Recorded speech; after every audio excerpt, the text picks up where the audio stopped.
On August 7th, you'll have the opportunity to vote on the Senior Millage Ballot proposal. A link to the text of the proposal is in the description below.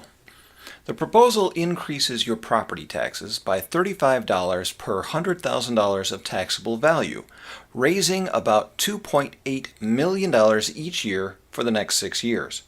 The money will be placed in a local fund and spent to provide education, safety, dignity, independence, home services, and healthy living programs to Kalamazoo County residents age 60 and older, administered by the Kalamazoo County Health and Community Services Department.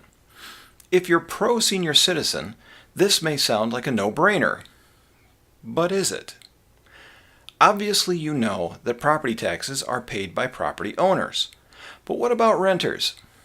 Well, taxes are seen as a pass-through cost. Every time the government raises taxes, the landlords pass the tax on to the renters. So don't think that just because you're a renter, you aren't paying this tax. You are. Here's something else you probably didn't know. The Kalamazoo County Commission already allocates $300,000 per year to the Area Agency on Aging, which is part of the Kalamazoo County Health and Community Services Department. And that amount will no longer be allocated if this millage passes. In other words, the millage does not raise an additional $2.8 million for senior services, it only raises an additional $2.5 million. So more than 10% of the millage goes away on the day it's passed. Something else you need to know. The Kalamazoo County Health and Community Services Department has an $18.5 administrative cost.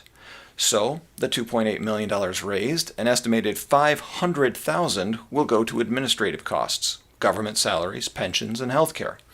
So before they even start helping the seniors, $800,000 has already been spent, and not on seniors.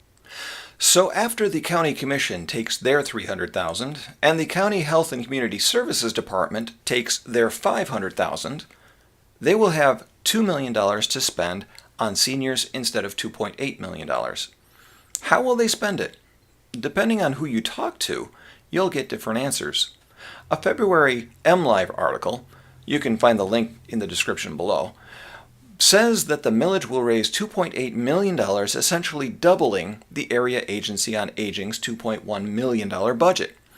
The problem with this statement is that there is no guarantee that the Area Agency on Aging will receive any of the money. Who will receive benefits? Presumably, everyone over 60.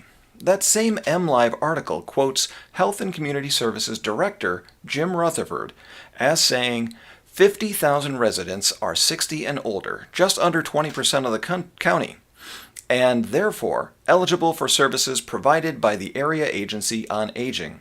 And 17% of people over 60 are living at or below the poverty level. Again, there is no guarantee that the Area Agency on Aging will see a penny of that money. They'll probably get part of it, but there's no guarantees. If every person over 60 in Kalamazoo received a check for their portion of the remaining $2 million, the check would be for $40. Of course, only 17% of the people are living in poverty, so if we distributed it to just them, each of them would get a check for $235. The point I'm trying to make is that this millage is not for helping everyone over 60. It is not for helping everyone over 60 in poverty. It's for helping people who are over 60 and partially or fully disabled, either mentally or physically, with the majority of help going to people over 80 years old and unable to care for themselves. These people truly need help, but the people in favor of the millage aren't being completely honest when quoting statistics for the entire group of people over 60, and then only helping a very small subset of that group. Think about your parents or grandparents, many of whom have a home that's paid for, but very little income. Additional property taxes may force them to lose their homes, actually harming more people over 60 than this proposal will ever help. Finally, this seems to be yet another government agency trying to expand its role in society by increasing your property taxes and paying more government employees. The responsibility to care for the elderly rests first on the family, then on community, churches and other charitable organizations like Habitat for Humanity, and then finally on the government as the caregiver of last resort.